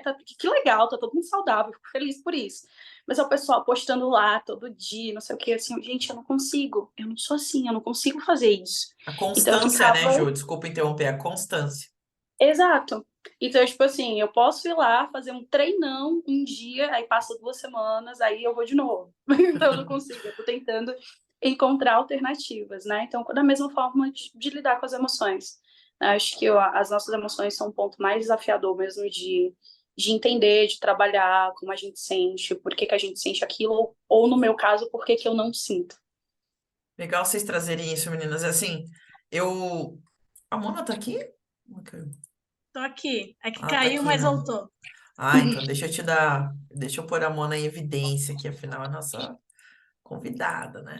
Vamos lá, meninas. Eu vou partindo para o papo. Vocês trouxeram muito, muito mais coisas aqui do que a gente esperava. Que bom, né? Na verdade, era esperado, né? A gente vai partir para a última pergunta. Vou colocar assim: questão da liderança, né? Beleza, eu identifico as minhas emoções, eu sei como lidar com as minhas emoções, mas quando a gente está falando muito do líder saber lidar com essas questões, porque as pessoas sofrem muito quando elas encaram lideranças que não sabem lidar com essas questões. E isso é muito difícil, eu já passei por isso. Deve ter várias histórias. Quem se sentir confortável pode compartilhar a sua aqui no chat ou depois a gente abre para pergunta. Mas eu queria que você, Juliana, e você, Mona, como líder, como é que vocês conseguiram identificar essas pessoas e dar um suporte para elas se desenvolverem sendo o que elas são, sabe? Diferentes. Apenas isso. Então, como é que o líder ele identifica e como é que ele desenvolve assim para gerenciar essas pessoas, na opinião de vocês, assim? Legal, acho que tem duas relações que eu achei que na minha vida eu vivi nos últimos 2 anos, que era tanto eu lidar com pessoas que estavam acima de mim, que também eram neurodivergentes, neuroatípicos, quanto também lidar com pessoas que estavam abaixo de mim na hierarquia da empresa, que também eram neurodivergentes. Foi uma relação muito, muito engraçada. E como é que a gente fez para perceber? Primeiro começava eu com o meu mentor, que ele também está dentro do espectro autista, só que ele tem Asperger. Então ele é tipo super dotado, super gênio também. E às vezes a gente tem uns loops obsessivos de entrar em alguns debates. E levavam horas. A gente fazia reunião do time, 4 horas era para debater o planejamento inteiro. E às vezes eu e ele entrava num loop de obsessão, num tema, num ponto específico do planejamento, e ficava horas. E aí meu time, todos, às vezes querendo interromper a gente, falando, gente, vamos tentar mudar o assunto. E eu e ele lá, os dois, neurotípico e neurodivergente, um batendo bola com o outro nos loopings obsessivos. E o que é que a gente fez? A gente se gosta muito, falou, gente, isso não dá, a gente tá quase se matando nas reuniões aqui, e a gente não tá meio que brigando com o outro, é só embate filosófico. Vamos fazer o seguinte, vamos falar com todo mundo do time, quando eles perceberem que a gente tá nesse loop obsessivo, alguém vai ter a missão de interromper a nosso bate-papo e falar, olha, vamos falar sobre outra coisa, depois a gente volta nisso. E depois que a gente conseguia passar um tempo sem pensar naquilo e voltava muito mais objetivo, porque você já tinha gastado sua energia naquela atividade, por mais que você não consiga o desfecho naquele momento, que é o que dá a satisfação, né, para o seu loop obsessivo, mas você consegue respirar sabendo que depois você vai voltar para aquilo, e aí você consegue pensar com mais clareza sobre aquele tópico. Então, essa foi uma estratégia que funcionou muito, assim, numa dinâmica até com times, envolvendo várias pessoas numa sala, e até mesmo na relação individual no one-on-one, né? A individual, cada pessoa do time. Tinha uma pessoa no meu time que ele era muito hiperativo e não conseguia focar em nada. Você focava, fulaninho, e ele já estava olhando para o lado. Fulaninho, olha aqui. Fulaninho, atividade. A pessoa já estava no mundo da lua. E aí eu tinha muita dificuldade de se engajar com vários tipos de atividades. Não conseguia encontrar nada que ele tivesse um fit bom. E o que a gente fez? A gente deu várias coisas para experimentar, fez ele circular por várias atividades da empresa, vários projetos, até que encontrou um que ele se deu bem. E aí, quando ele encontrou aquele que ele se deu bem, ele conseguiu focar a energia dele toda, que estava dispersa, naquele ponto. mas até ele encontrar essa atividade naquele ponto, ele ficava sofrendo muito. Caramba, eu não consigo fazer nada direito. Ele ficava sofrendo porque não conseguia fazer nada direito, e às vezes era só um desvio ali de atenção, de foco, que a gente precisava entender e trabalhar aquele potencial, né? Canalizar aquela energia e aquelas boas intenções que ele tinha naquele projeto. Então, exigiu que a gente soubesse ali, primeiro, querer trabalhar a pessoa, e segundo, dar-lhe oportunidades e flexibilidade para que ela pudesse encontrar projetos, rotinas e realmente encontrar ferramentas que ajudassem naquele processo inteiro, né? Então, a gente não pôde tratar da mesma forma como tratava o resto do time, que é fulaninho, você pega tal projeto, ciclaninho pega outro projeto e toque. Não, a gente teve que deixar aquela pessoa experimentar e entender qual projeto fazia mais sentido para ela, e aí sim dar aquele tipo de tarefa, aquele foco com a energia realmente que precisava ser toda depositada naquele ponto. Nossa, é muito legal, porque eu tenho a minha head na Axio, gente, ela é um TDAH muito imperativo, muito imperativo. Eu acho uma graça, porque ela é muito criativa. Então, ela é head de branding, né? Então, tá numa parte maravilhosa, né? Que é criatividade o tempo inteiro. Então, ela não se entedia. E isso é bem legal. Então, assim, nesse caso, uma das coisas que eu só coloco como red flag é que o TDAH, principalmente o hiperativo, ele tem algumas tendênciazinhas ao burnout. No sentido de, ele entra, ele é workaholic, ele gosta, ele vai, e aí ele entrou, e quando vê, papapá, e aí cansou, e enfim. O que eu faço, né? Ontem ela me mandou uma mensagem no Slack, quase 10 horas da noite. Sim, Ju, tive uma ideia, não sei o que, e só subindo no meu Slack, ó. Tá, descansa, por favor. Eu tenho um olhar para isso muito, muito rebuscado, porque eu vim de RH, né? Vim de People e vi muita gente adoecer dentro do RH, né? Ainda assim. Eu falei, cara, tem uma coisa que para mim é extremamente necessário, que é preservar a saúde mental. Então, os meus liderados com TDAH, eu sempre olho para a questão da saúde mental. Tem uma tendência muito grande a ser workaholic, né? Então, é dar essas cadências, né? Principalmente acompanhar no sentido de senso de prioridade também, extremamente importante. E a validação, né? Eu acho que é uma coisa também muito, muito importante para esse tipo de perfil. No sentido de, vai ter um dia que ela não vai estar muito legal, essa pessoa, né? Ela não vai estar muito legal, ela vai estar mais ali na dela, e ela vai ter um pico de hiperfoco em uma outra semana, que ela vai entregar, estava falando isso até agora, com acho que Karen, me perdoa esquecer seu nome, por favor, mas era o que a gente estava agora na salinha do network. Então, que assim, quando a pessoa, ela, às vezes o TDAH, o hiperativo, enfim, ele tem uma entrega tão brilhante daquele momento de hiperfoco, que já bastou pelo ano inteiro, porque aquele insight que ele teve, aquele input, aquela entrega, ela, nossa, é muito mais brilhante do que aquela pessoa que entrega, né, regularmente ali na média, digamos assim.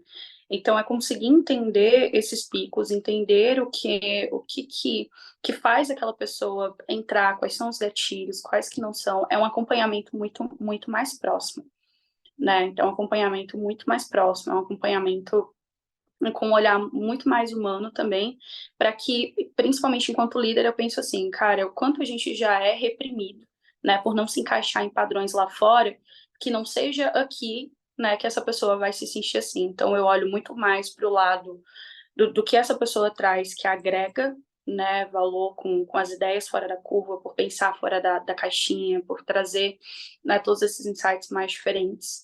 E tentar trabalhar também, principalmente para que não entre num looping workaholic de entrega, né, muito, muito acelerado, porque o ritmo é extremamente acelerado, são muito, muito imediatistas, né, então tem coisas que a gente precisa aprender a trabalhar para que não entre, essa pessoa ela não se coloque num nível de estresse muito acentuado. Então são os principais pontos que eu olho, assim, em termos de liderança. Nossa, vocês trouxeram coisas fundamentais aqui, me vi tanto aqui. A gente falou sobre desenvolvimento, falou sobre perfil do líder, falou como que a gente se reconhece, como que a gente desenvolve, né, neuroatípicos, neurodivergentes. Então, eu queria agradecer, porque por mim a gente ficava muito mais tempo aqui discutindo. Eu vou puxar para a pergunta agora. Eu vi que o Rossi está com a mãozinha levantada. Rossi, fica à vontade para fazer tua pergunta para as meninas, para a gente aqui, tá? Não, é uma pergunta até rápida. É interessante porque a Mona Lisa é muito parecida com minha filha, Ana Luísa. Ela nem respira, tá? É impressionante, tá? Mas não é fisicamente, não, é forma de falar, tá? Que eu tô falando. A pergunta, se você comentou o negócio seguinte, a pessoa que não consegue focar em nada. Qual é a estratégia para focar que você recomenda nesses casos? Tá, acho que para mim, essa dificuldade para focar, eu tive que entender muito quais que eram meus gatilhos, o que é que me interessava. Então, eu gosto muito de ficar criando projetos e estar experimentando muitas coisas. Então, assim, na infância para adolescência, eu experimentei de tudo. Esporte, fiz uns 12 diferentes. Basquete, natação, futsal, vôlei. Tinha uns que eu engajava mais, outros que eu engajava menos. Aí eu fui ali ajustando.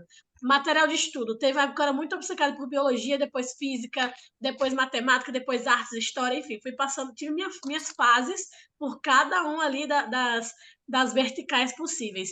Na parte de música, sou eclética, gosto de todos os gêneros, perguntar eu sei de todas, mas até encontrar aqueles que eu gostava mais de usar como gatilho até para produtividade. Exemplo, eu sei que quando estou escrevendo termos muito técnicos ou textos bem complexos, eu gosto de música clássica, então vou colocar música clássica. Mas se eu estou numa atividade que eu não gosto no meu dia a dia operacional, eu vou colocar um pop, eu vou colocar um funk, eu vou colocar um axé. Eu sei os ritmos que tem a ver muito ali com os meus fluxos produtivos e o que é que eu quero para cada fase do meu dia, né? Então, eu sei que, cara, tem uma atividade muito chata que eu tenho que fazer agora. Vou colocar essa música que me faz entrar no estado de espírito, que é como eu me defino, que eu vou estar no clima para poder fazer isso daqui.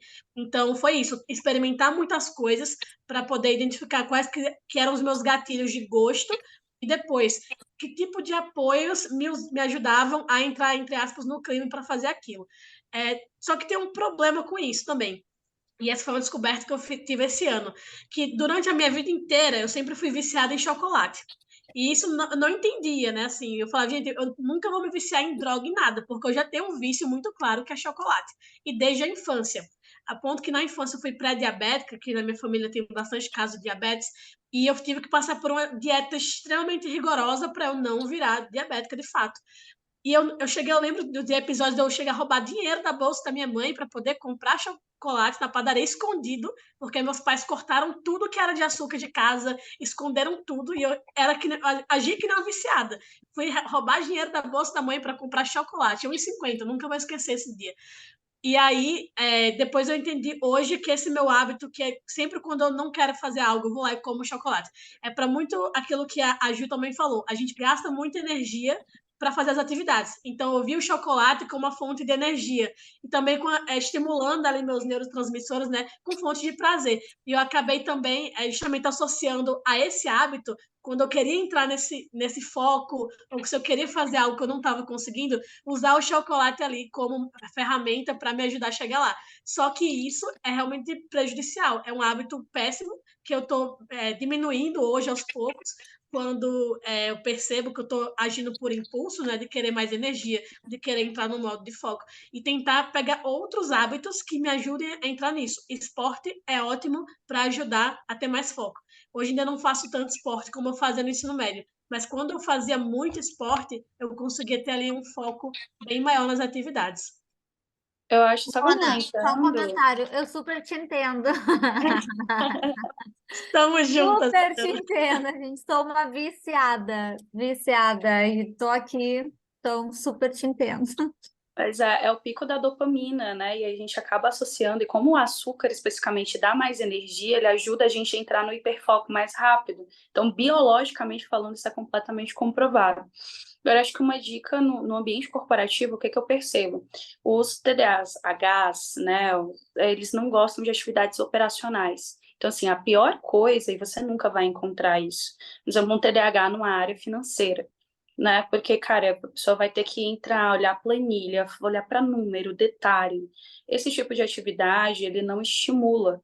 Então, uma dica de lidar com isso no ambiente de trabalho é tentar estimular esse profissional com atividades que estimulem principalmente a sua curiosidade. Então, por exemplo, pesquisa, projeto, e tentar ao máximo não contratá-lo para áreas extremamente operacionais, que ele precise de rotina.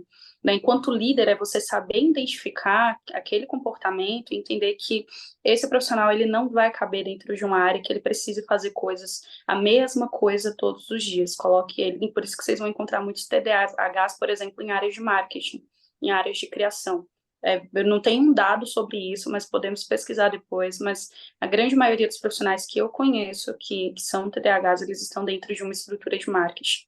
Então, tirá-lo de atividades operacionais e tentar, se ele fosse liderado, fazer com que ele ou esteja com pessoas, ou ele esteja em atividades que ele consiga atiçar a curiosidade dele. Acho que é o melhor caminho para você lidar de uma forma estratégica com alguém dessa forma no seu time, que não consegue focar. Porque naquilo que ele tem muito interesse, ele vai colocar 150% de energia. Nossa, quanta informação. E como a gente se vê, como a gente se enxerga. Vocês estão falando coisa, meu Deus. A gente se descobre, né? Por isso que é importante. Nossa, que bacana, meninas. A gente queria mais tempo. Eu vou abrir para Monara, assim que fala. Ela tava com a mãozinha levantada também. Eu não tô conseguindo ver. Isso, Monara, você mesmo. Fica à vontade, por favor, querida. Boa noite. Vamos lá.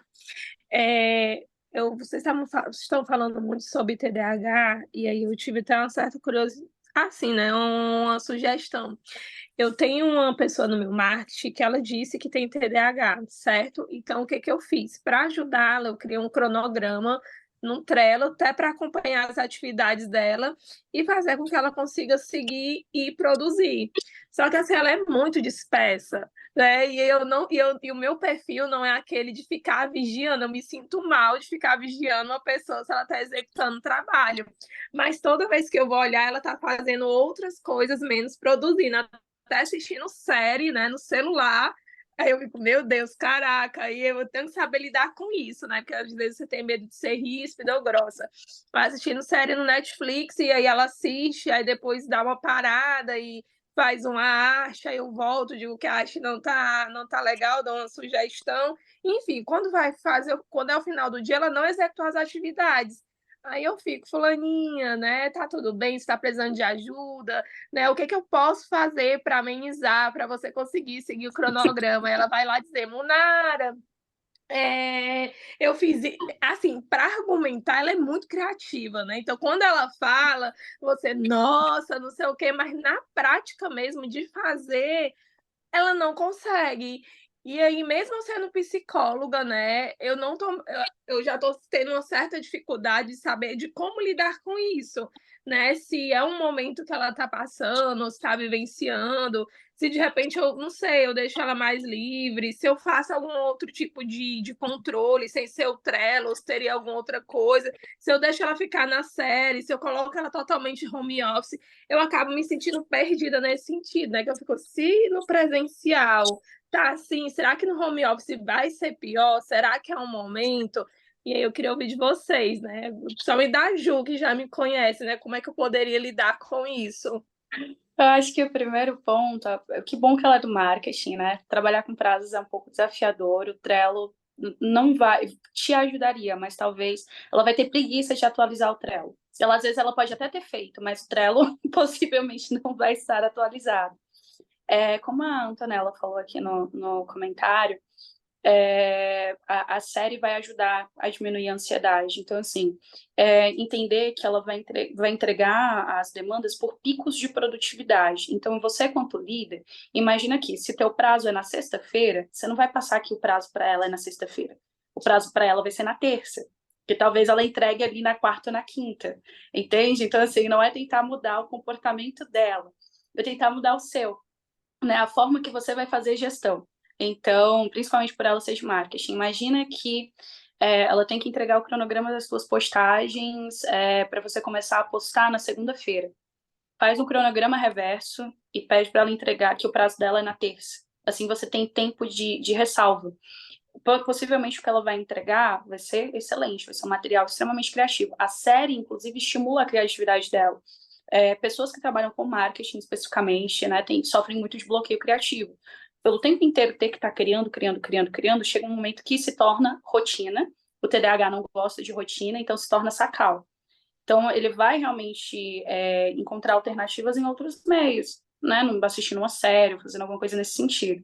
Então, acho que o primeiro ponto para ti, da tua rotina, que eu sei especificamente que o que te pega é prazo, trabalha com esse cronograma reverso. Então, se o prazo total para ti for sexta-feira, o prazo para ela vai ser na terça.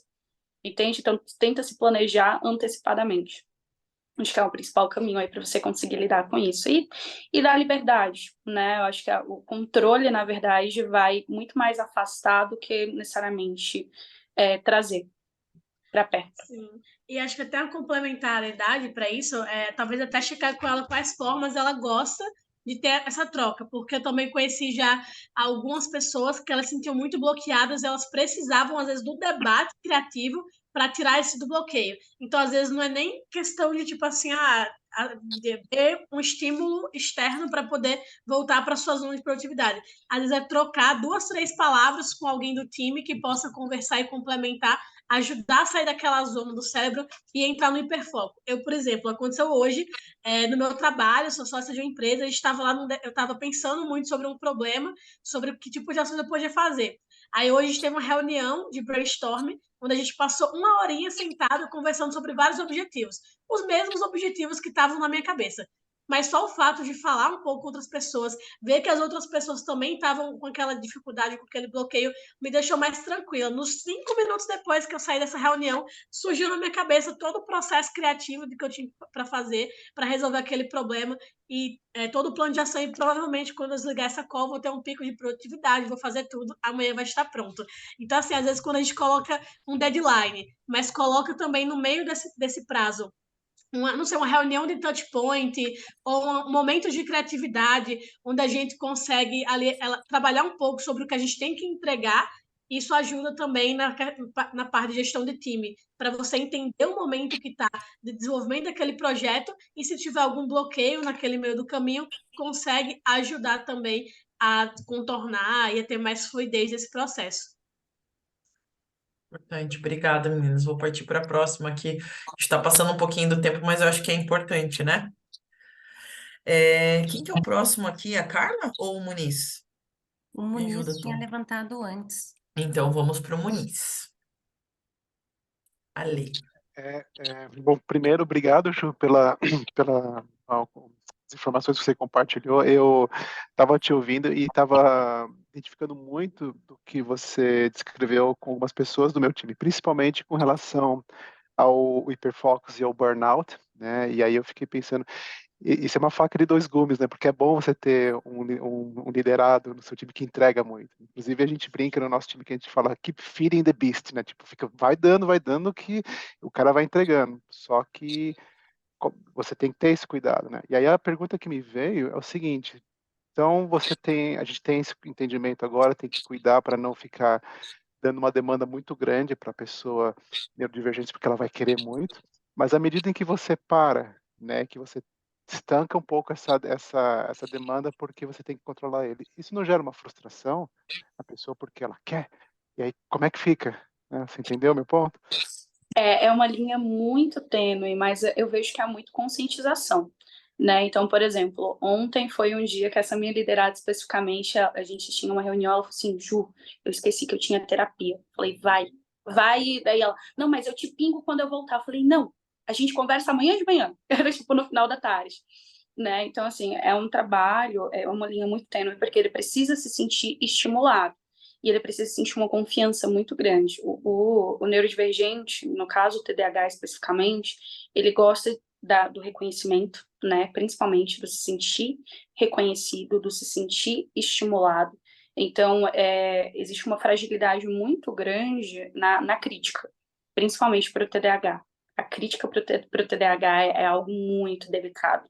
Então, enquanto líder, também é um yellow flag aí para prestar atenção na hora de dar esse tipo de feedback.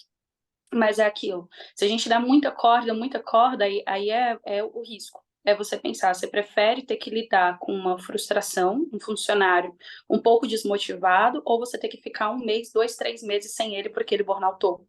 Aí vai você, enquanto líder, decidir qual é o lado que você vai escolher.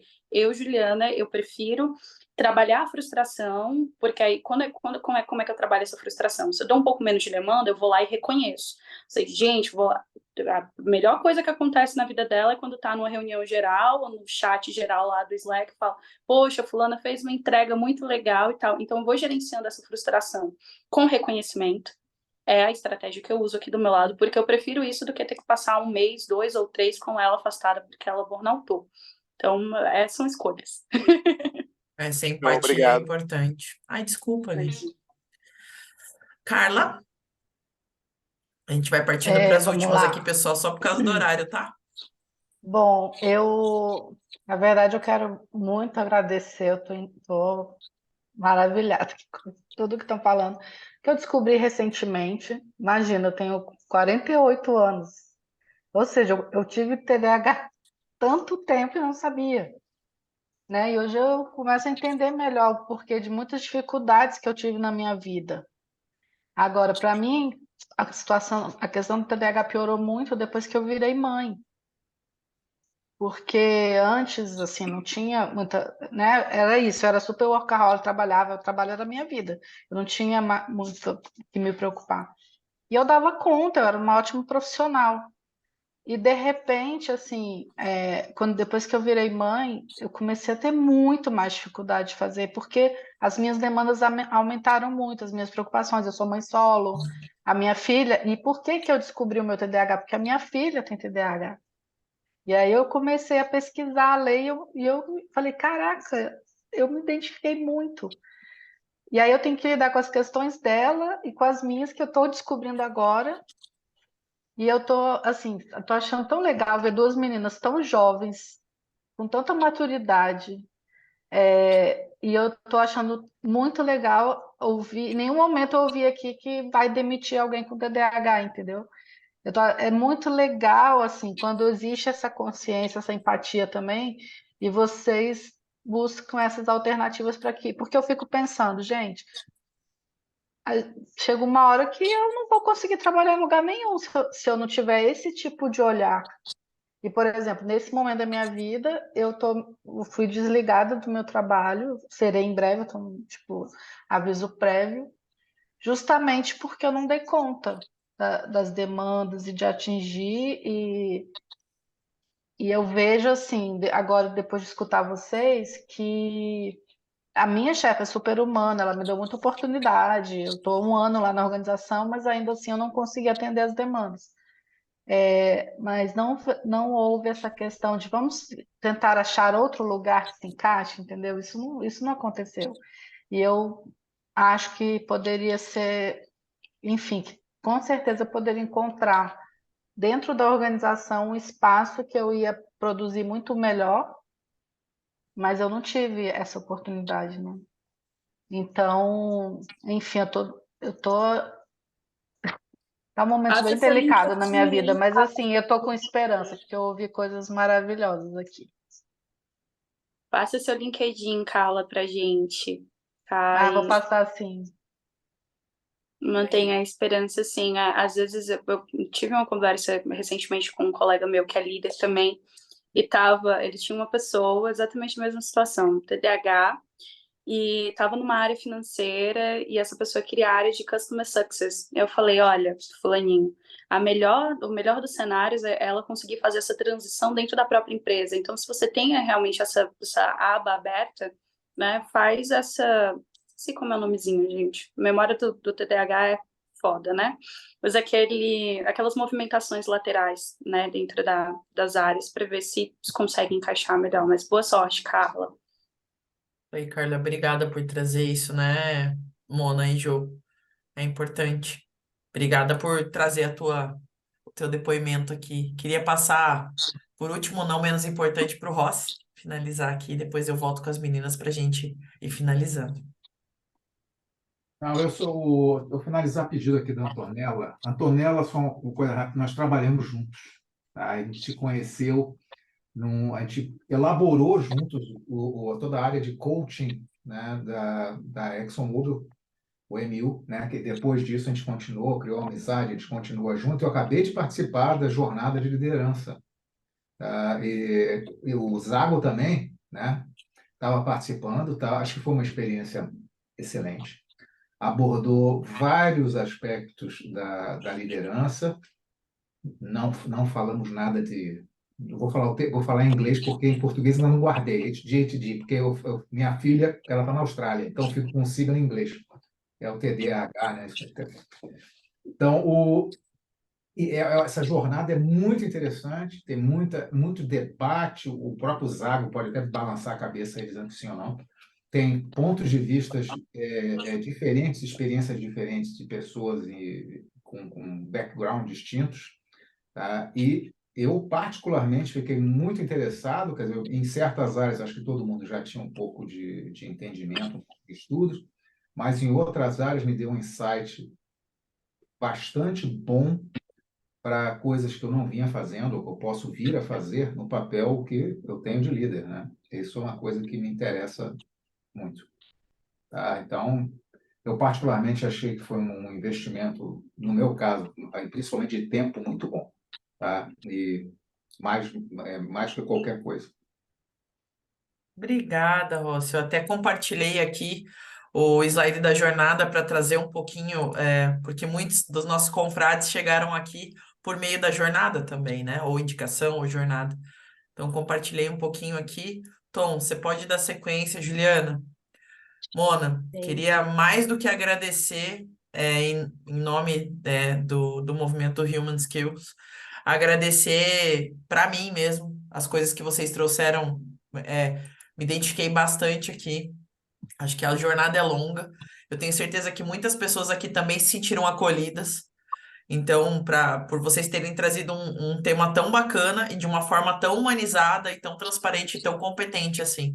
Queria agradecer você, Mona, queria agradecer você, Ju, por terem feito dessa confraria algo extremamente especial. Então, muito obrigada, tá? Obrigada mesmo. Ai, foi muito lindo, gente. Obrigada pela participação, pelos insights, Mona, Ju, Carol, né? É sempre muito importante quando a gente fala de inclusão, diversidade, né? O DEI dentro das empresas está muito ligado com a gente fazer todo mundo se sentir bem e todo mundo se sentir incluído. Porque é só quando a gente percebe que a gente pode falar o que pensa que a gente se sente incluído e engajado de verdade, né? Então, como líder, o que a gente pode fazer muitas vezes para trazer as pessoas para junto?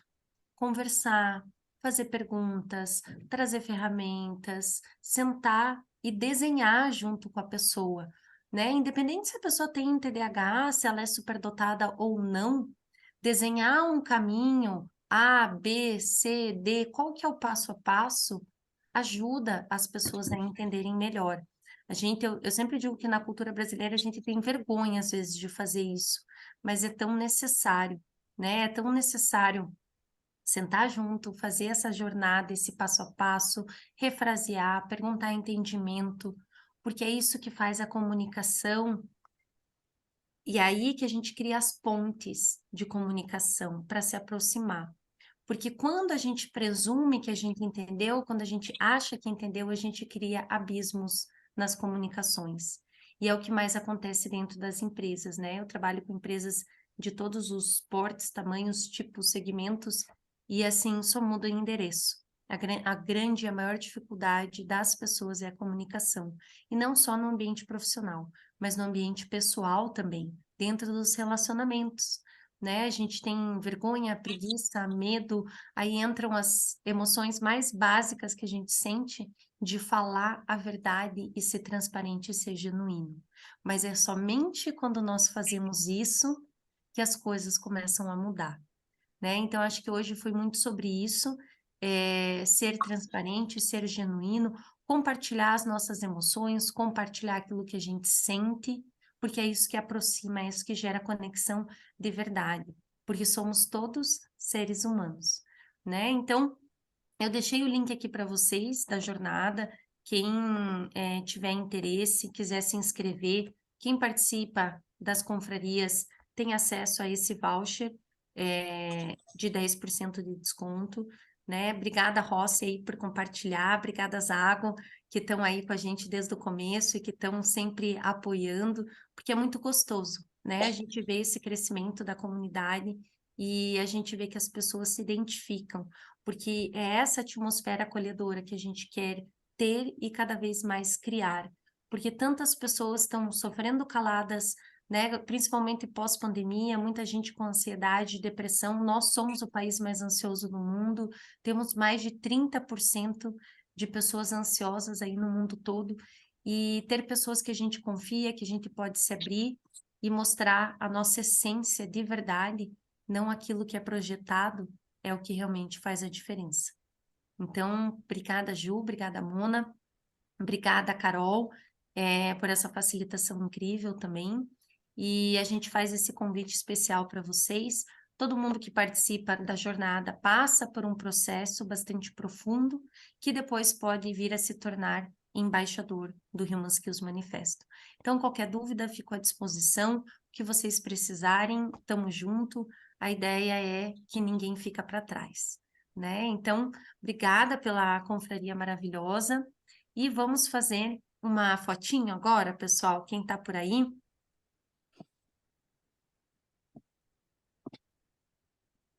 Quem puder abrir a câmera, rapidinho, só para a gente tirar uma fotinho. Eu tava falando mudo aqui. Deixa eu remover o pin das minhas convidadas maravilhosas aqui. Meninas, obrigada. Poxa, foi muito legal, né, Tom? Espero que todo mundo tenha gostado. Se alguém quiser dizer em uma palavra como se sentiu aí no chat, fica à vontade. A gente já falou da nossa palavra, né? Com certeza. E todo mundo sorrindo para a foto. Isso aí. Deu boa, Tom? Deu boa, salvei aqui. Aí. Oba!